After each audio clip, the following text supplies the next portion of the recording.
फुडकोर्टू ढाबा ढाबारू AC family restaurant restaurant रंगशाला कहीं पड़ा खट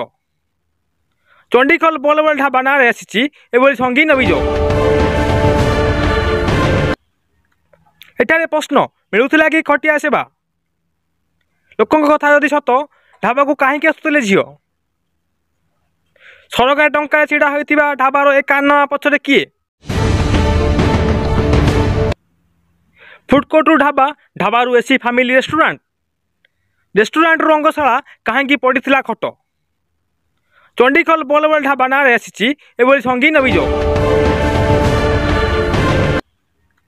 एठारे प्रश्न मिलूला कि खटिया सेवा लोकों कथा यदि सत ढाबा को कहीं आसुले झील सरकार टंका छिड़ा होता ढाबार ए कान पछरे किए।